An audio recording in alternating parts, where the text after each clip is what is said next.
guys, jumpa bersama saya Novianti Savitri di podcast komunikasi. Disclaimer dulu ya guys, karena kita sedang melakukan praktikum dari mata kuliah jurnalisme audio dengan dosen pengampu Ibu Bianca Virgiana MIKOM. Nah, kali ini saya sudah bersama dengan narasumber yang akan membahas mengenai supervisi pendidikan meningkatkan kualitas profesional guru, yakni Kepala Sekolah dari SMK Sentosa Bakti sekaligus dosen di Universitas Batu Raja, Bapak Haji Khairul Bakri SEMSI. Halo Pak, gimana Pak kabarnya, sehat Pak? Alhamdulillah, syukurillah. Masih lancar puasa ya Pak ya? Alhamdulillah, masih insya Allah. Ya, kita sudah lama sekali Pak ya tidak bertemu ngobrol tentang ya bincang-bincang biasa ya Pak ya? Iya, benar. Oke. Dengan Bapak seorang kepala sekolah nih Pak, tentang tema kita supervisi. Saya mau tahu nih Pak, penjelasan mengenai supervisi itu seperti apa sih Pak?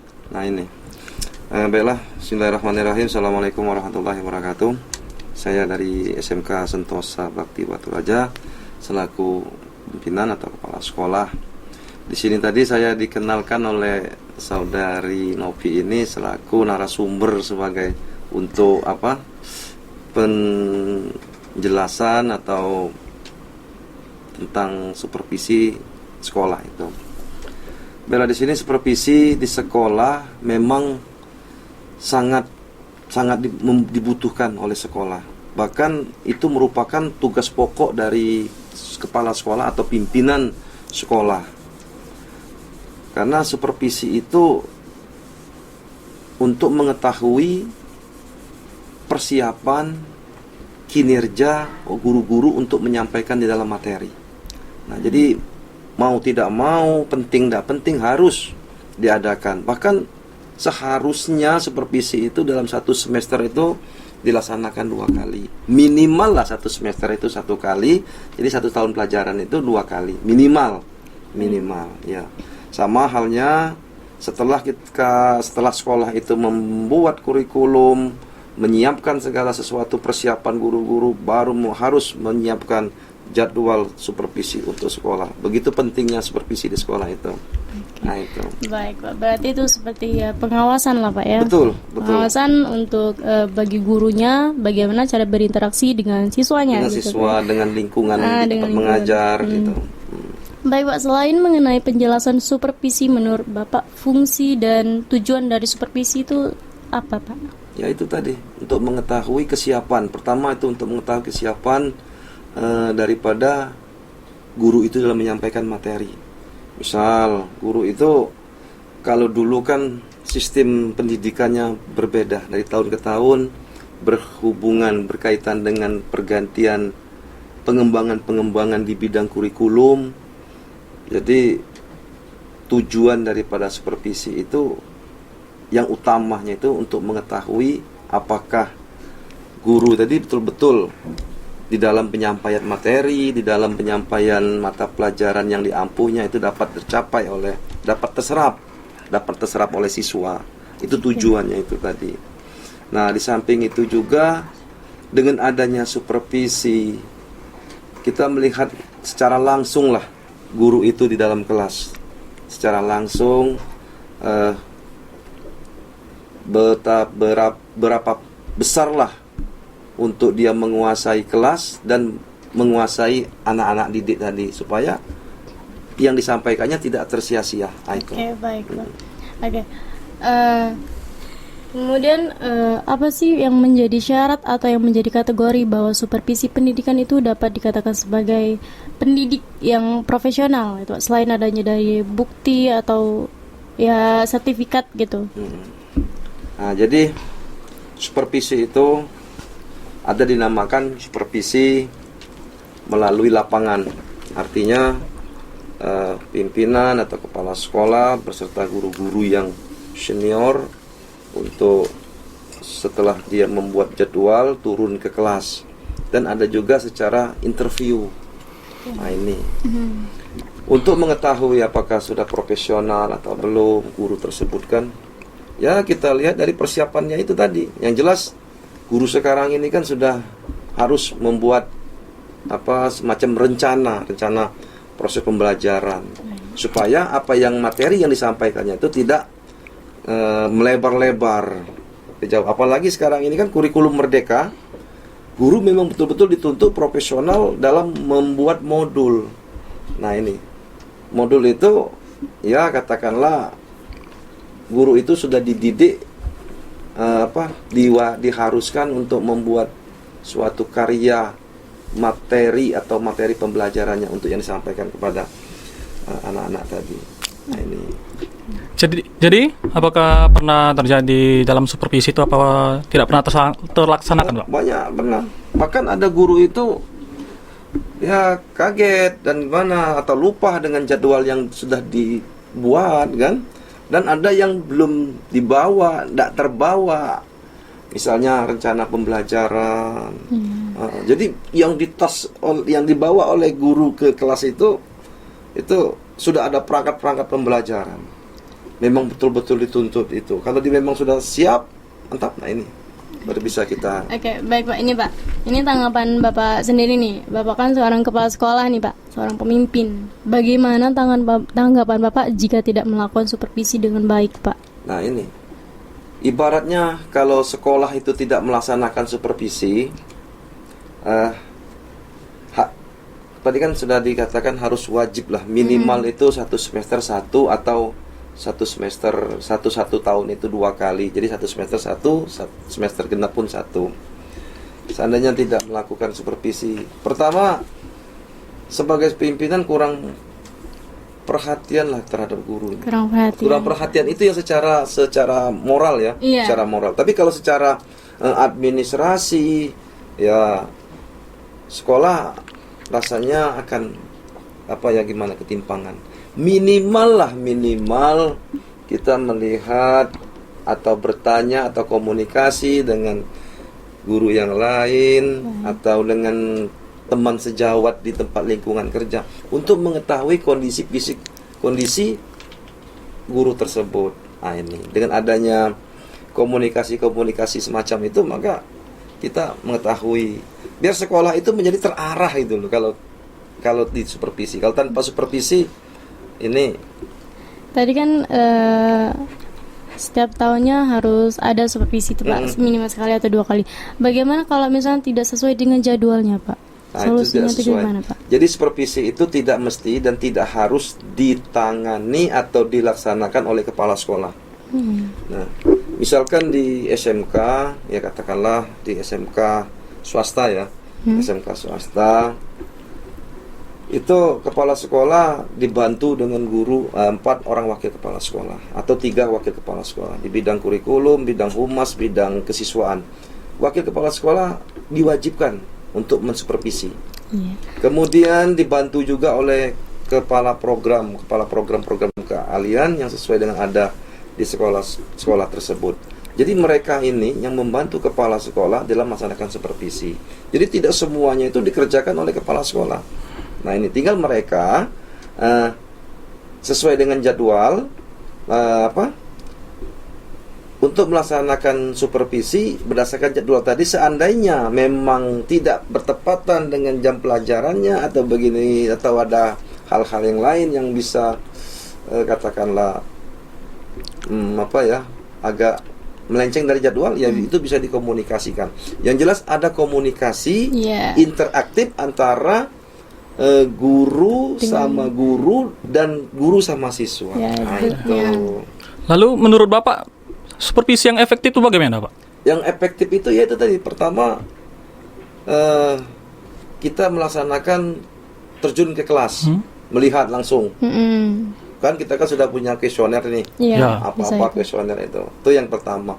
Yang kedua, setelah itu kita katakan komunikasi interview lah, supervisi dengan guru tersebut. Nah dari antara 2 pertemuan supervisi tadi bisa kita simpulkan, oh sekian persen, oh sekian ini, oh gini, oh guru ini punya kelebihan begini, oh guru ini mempunyai kekurangannya begini. Nah yang kelebihannya itu kita berbilang, kita kasih tahu, harus dipertahankan, harus kita kembangkan. Yang kekurangannya pun kita kasih tahu untuk meningkatkan mutu pendidikan tadi. Nah, jadi yang jelas supervisi itu tapi ini ya Kalau saya kadang-kadang supervisinya itu jarang membawa kuesioner. Nih, ya kita jadi jangan terpaku sana kuesioner. Bisa melalui terjun ke lihat waktu guru pelajaran produktif, waktu dia praktek kita lihat, kita tanya, komunikasikan dengan guru dengan siswa. Begitu juga di kelas kita lihat. Bukan berarti supervisi itu harus pengamatan. Memang supervisi dalam konteks harus pengamatan. Nah ini, tapi kalau di SMK saya sendiri itu pengamatan tuh ya kita sendirilah yang ngatur berapa menit, berapa lama, supaya tidak supaya mereka ini. Kita kan makanya komunikasi dengan guru itu sangat diperlukan di suatu lingkungan kerja untuk mengetahui mereka kesiapan dalam proses pembelajaran tadi. Tidak hanya begitu kita supervisi, kita fullkan untuk mengamati dan sebagainya. Harus memantau terus Jadi kita lihat waktu pelajaran produktif sama pelajaran teori itu memang betul-betul kita bedakan. Lalu apakah ada kendala Pak saat melakukan supervisi itu? Oh banyak kendalanya, banyak sekali. Ya seperti yang tadi ada kadang-kadang ada yang tinggal, sudah itu ada belum siap. Kalau grogi pasti itu. Walaupun namanya ini kan diskusi atau pendidikan atau pembinaan dengan teman sejawat itu, kalau di dalam suatu kontes apalagi kita membawa suatu kuesioner, ini menimbulkan mental guru-guru tadi pasti grogi, pasti itu. Tapi tingkat grogi. Yang jelas sama-sama belajar di dalam intinya di dalam supervisi tadi, sama-sama dalam belajar dalam proses mengingatkan dan sebagainya. Lalu apakah ada cara Pak bagi guru untuk melakukan supervisi dalam profesionalisme? Cara ya itu tadi melakukan pengamatan dengan adanya supervisi kan itu nanti ada timbul nilai.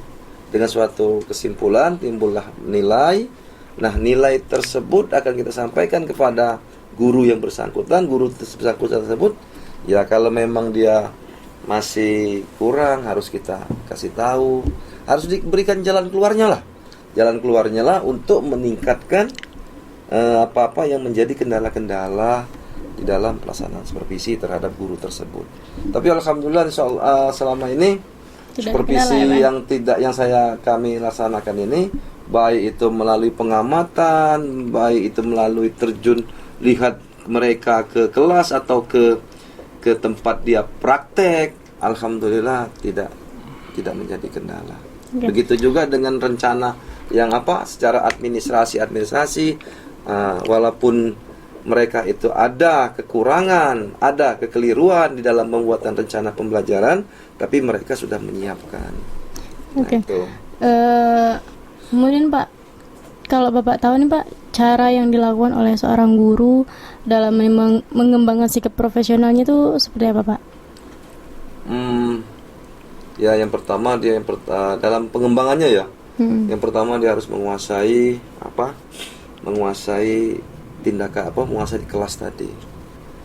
Seolah-olah kalau kita sudah menguasai kelas, artinya kan yang di kelas itu kan ada siswa, kita bisa menguasai siswa. Nah, dengan sendirinya melalui rancangan pembelajaran yang sudah dibuat oleh guru tersebut, ya akan timbullah semacam keprofesionalannya mereka. Yang jelas kalau belajar tanpa guru, ya siswa belajar tanpa guru dia akan istilahnya itu nganar kan? Ya, nganar. Begitu juga guru juga mengajar tanpa siswa, dia pasti ngambang-ngambang.